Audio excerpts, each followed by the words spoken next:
अस्सलामुअलैकुम guys, welcome to my YouTube channel. इस video में हम लोग डिस्कस करने वाले हैं जोसेफ एंड्रयूज़ को, जो कि एक बहुत ज़्यादा इंपॉर्टेंट नावल है, पेपर पॉइंट ऑफ व्यू से बहुत इंपॉर्टेंट है। So without wasting time let's start. Joseph Andrew जो नावल है ये 18th सेंचुरी में लिखा गया है। इसको हेनरी फील्डिंग ने लिखा। याद रहे कि हेनरी फील्डिंग जो है उसको फादर ऑफ इंग्लिश नावल भी कहा जाता है। जोसेफ एंड्रयू की यहाँ पे समरी और इसके मेन कैरेक्टर डिस्कस करने से पहले मैं आपको बेसिकली एक पैमेला नावल के बारे में बताती चलूँ, जिसको सैमुअल रिचर्डसन ने लिखा। वो इसलिए क्योंकि पैमेला नावल जो है वो रिस्पॉन्स है जोसेफ एंड्रयू का। रिस्पॉन्स इस तरह से कि जब सैमुअल रिचर्डसन ने ये नावल लिखा तो इसमें उन्होंने पैमिला को बताया, जो कि हीरोइन थी नावल की। पैमिला बेसिकली रेजिस्ट करती है sexual advances of mister square Bobby को, जो कि पैमिला एक इनोसेंट गर्ल है, प्रोटैगनिस्ट है नावल की, और वो जो है एक अपनी फाइनेंशियल बर्डन्स को मीट करने के लिए जॉब करती है। लेकिन जो उसका बॉस होता है मिस्टर स्क्वायर बॉबी, उसको हर तरह से जो है वो सेक्सुअल एडवांसेस उसके साथ करने की कोशिश करता है, लेकिन वो उसको रिजेक्ट करती है। एट द एंड जो मिस्टर बॉबी पैमिला से इम्प्रेस होकर उससे शादी कर लेता है। जो हेनरी फील्डिंग यहाँ पर जो है उसने जोसेफ एंड्रयू को इसका रिस्पांस बताया वो ऐसे कि उसने जो जोसेफ है जो मेन हीरो है उसको पैमिला का भाई बताया है। इस नावल में जोसेफ एंड्रयू नावल में पैमिला का इतना जिक्र नहीं है, थोड़ा बहुत ही जिक्र है, लेकिन ये इसमें जो है ये फ़ीमेल पे बनाया गया था। लेकिन ये हेनरी फील्डिंग जो नावल है इसका नावल जोसेफ एंड्रयू, इसमें जोसेफ को मेल को इस तरह से दिखाया गया है इसमें। अब चलते हैं मेन नावल की तरफ, जोसेफ एंड्रयू की तरफ। जोसेफ एंड्रयू में बहुत ज़्यादा मेन करेक्टर्स हैं, बहुत ज़्यादा करेक्टर्स हैं, लेकिन जो मेन है वो मैंने यहाँ पर डिस्कस किए हैं। सबसे पहले जोसेफ एंड्रयू है, जो कि एक नावल का हीरो है, इनोसेंट है, वर्चुअस है, बहुत ज़्यादा अच्छा लड़का है और मेन हीरो है। इसके साथ जो दूसरा इसका फ्रेंड है वो थोड़ा एजिड है, लेकिन जोसेफ का अच्छा फ्रेंड है, उसके साथ पूरी जर्नी में उसका साथ देता है, सब कुछ करता है। थर्ड जो करेक्टर है वो फैनी है, जिसका फुल नेम फ्रांसिस गुडविल है। ये जोसेफ की बिलवड होती है और जोसेफ और फैनी दोनों ही एक दूसरे से बहुत ज़्यादा जो है वो प्यार मोहब्बत करते होते हैं। फोर्थ जो है वो इसका लेडी बॉबी करेक्टर है। लेडी बॉबी का करेक्टर डिस्क्राइब करने से पहले मैं आपको इसके साथ साथ थोड़ी बहुत समरी भी साथ के साथ बता दूं करेक्टर्स के साथ, ताकि आप लोगों को आसानी हो। जोसेफ जो है वो अपनी फैमिली के फाइनेंशियल बर्डन्स को मीट करने के लिए लेडी बॉबी के घर में काम करता है, लेकिन जो लेडी बॉबी है वो बहुत ज़्यादा सेक्सुअली अब्यूज़ करने की कोशिश करती है जोसेफ को। रिप्रेजेंटेटिव ऑफ सेक्सुअलिटी है, ये एजिड वुमेन है, हत्ता के मैरिड भी है।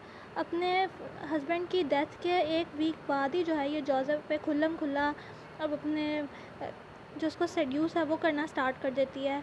लेकिन जोसेफ जो है, क्योंकि ये एक इनोसेंट लड़का है, ये समझता है कि शायद जो है वो अपने हस्बैंड की लेडी बॉबी डेथ की वजह से, जिसका नाम थॉमस बॉबी होता है, उसकी डेथ की वजह से जो है ये थोड़ी स्ट्रेस में आकर ऐसी हरकतें कर रही है। लेकिन वो हर बार लेडी बॉबी को रिजेक्ट करता है और उसको हर बार जो है वो मतलब डिनाई कर देता है। लेडी बॉबी बेसिकली लंदन में रहती होती है और वो जब देखती है कि जोसेफ हर तरह से उसको रिजेक्ट कर रहा है तो वो क्या करती है कि उसको अपने घर से निकाल देती है। और जो जोसेफ है वो इसके घर को छोड़ के लंदन से अपने घर की तरफ जा रहा होता है, मतलब दूसरी कंट्री में जा रहा था। तो रास्ते में इसके साथ बहुत ज़्यादा वाक़यात पेश आते हैं और ये जो है ये पूरी कहानी एडवेंचर्स और जर्नी पर ही मुश्तमिल है, जिसमें पार्सन एडम्स जो कि जोसेफ के साथ उसका फ्रेंड होता है वो भी इन्वॉल्व होता है। नो डाउट जोसेफ जो है वो टाइटलिस्ट हीरो है, लेकिन पार्सन एडम्स भी मेन हीरो है। यहाँ पे गॉफर एंड गैमर एंड्रयूज़ को डिस्कस करने से पहले मैं समरी को ही आगे लेकर चलूँगी। वो ऐसे, जब जोसेफ अपने घर की तरफ जा रहा होता है रास्ते में जो है उसको रॉबर्स लूट लेते हैं और हत्ता कि उसको इतना ज़्यादा कर देते हैं कि उसके कपड़े तक उतार के ले जाते हैं। ये जो है ये सोसाइटी की रिफ्लेक्शन है कि मतलब लोग कितने ज़्यादा बेहिस हैं। हत्ता कि जब बाद में उसको जो वहाँ के लोग रह रहे होते हैं विलेज के, वो जब उसको देखते हैं तो वो उनसे अपने किसी के कपड़ों की डिमांड करता है, लेकिन वो भी जो है कोई उसको हत्ता के कपड़े तक देने के लिए तैयार नहीं होता। तो पैसों के से उसकी मदद करना तो बहुत दूर की बात। लेकिन वहाँ पर भी जोसेफ की एक गरीब बच्चा ही मदद करता है, उसको पैसे देता है। कहानी बहुत ज़्यादा लंबी है, हम जो है इसके main facts and figures discuss करेंगे और main questions. Basically Parson Adams के साथ जोसेफ की बहुत ज़्यादा जो है वो इसके साथ होता है और रास्ते में बहुत ज़्यादा ये लोग वॉर्स भी करते हैं। रास्ते में ही उसको फैनी मिल जाती है, जिसको जो है वो रेपर्स उसके साथ रेप करने की ट्राई करते हैं, लेकिन पार्सन उसको रेस्क्यू कर लेता है, उसको बचा लेता है। यहाँ पे 5 और 6 जो हमारा करेक्टर है वो गॉफर एंड गैमर एंड्रयूज़ है, जो कि स्पोज पेरेंट्स हैं जोसेफ के। ये हमें कहानी के एंड में पता चलेगा कि ये लोग जो हैं ये इसके मेन मतलब रियल पेरेंट्स नहीं हैं। 7th कैरेक्टर मिस्टर विल्सन है, जो कि रियल फादर है जोसेफ का।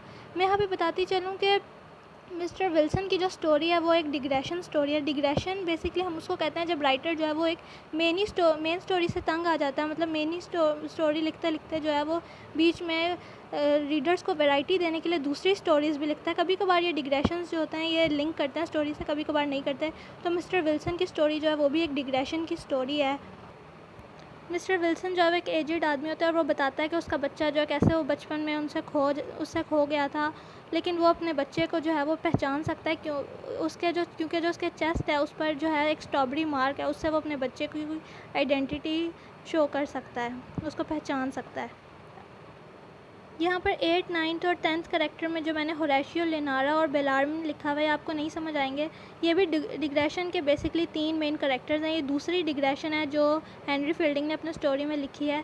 यहाँ पे बताती चलूँ, लियोनारा जो है वो एक लड़की होती है जो कि होरेशियो और लियोनारा एक दूसरे से बहुत मोहब्बत करते होते हैं। होरेशियो की एब्सेंस में जो है लियोनारा वो एक और जो यंगस्टर होता है बेलार्मिन, उसकी मोहब्बत में गिरफ़्तार हो जाती है और उसकी रिच पेरेंट्स से जो है उसकी तरफ माइल हो जाती है। लेकिन बेलार्मिन जो होता है वो बेसिकली अमीर इतना होता नहीं है, वो एक रिच वाइफ को ऑब्टेन करने के लिए और जहेज़ लेने के लिए जो है वो लियोनारा की तरफ वो करता है। लेकिन बाद में जब लियोनारा का फादर उसको बताता है कि वो लियोनारा को किसी किस्म की कोई भी जहेज़ नहीं देगा, तो बेलार्मिन जो है वो उसको छोड़ देता है, मतलब उससे शादी करने से पहले, और लियोनारा जो है वो मतलब रह जाती है तन्हा। ये इसमें भी राइटर जो है वो मॉरल करप्शन, हिपोक्रेसी को बता रहा है कि कैसे पहले तो लियोनारा होरेशियो के साथ सही रहती है, लेकिन जब उसको कोई और मिल जाता है तो वो उसको छोड़ देती है।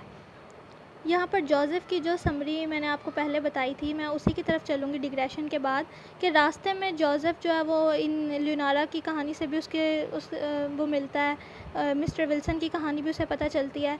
लेकिन जो यहाँ पर एक मेन जो जिसको कहते हैं क्लाइमेक्स जो जोसेफ एंड्रयू नॉवल का है, वो ये है कि क्योंकि मैंने यहाँ पे लेडी बॉबी का बताया कि वो रिप्रेजेंटेटिव ऑफ सेक्सुअलिटी होती है। जोसेफ को अपने घर से निकालने के बाद भी उसका पीछा नहीं छोड़ती, रास्ते में तरह तरह से कोशिश करती है कि किसी सूरत फ़ैनी और जोसेफ जो हैं वो अलग हो जाएं। इसके लिए जो है वो फ़ैनी को एबडक्ट करवाने की भी कोशिश करती है। एंड में जो है एक उनकी मैरिज पे इन्फ्लुएंस डालने के लिए एक यंग लड़के को हायर करती है जिसका नाम रिडेपर होता है, कि भाई वो फ़ैनी को एबडक्ट करके उसके साथ रेप करे। लेकिन जो है फ़ैनी वो बच जाती है। मतलब हर तरह से ये एक लुस्ट्रस वुमन है और ये जो है ये बहुत ज़्यादा सेक्सुअलिटी को रिप्रेजेंट कर रही है नॉवल में थ्रू आउट द नॉवल। कहानी का जो मेन क्लाइमेक्स था वो ये था कि फ़ैनी को पता चलता है कि वो भी जो है वो जोसेफ की बहन है, वो इस तरह से कि ये भी बचपन में जो है वो एबडक्ट हो जाती है जो भी इसके साथ होता है।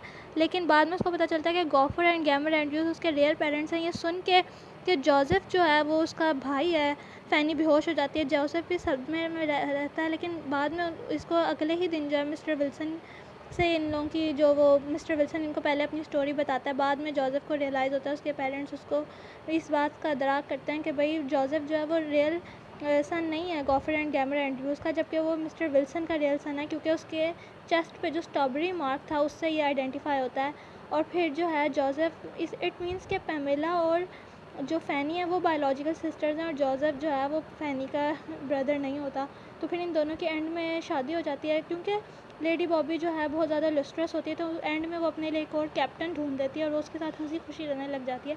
इस नावल की मेन थीम जो है reflection of society, moral corruption, hypocrisy जिसको डुअलिटी भी आप लोग कह सकते हैं, क्लास डिफरेंस, रिलीजियस करप्शन और फेडिटी वर्सेस इनफेडिटी, मतलब लॉयल्टी वर्सेस डिसलॉयल्टी।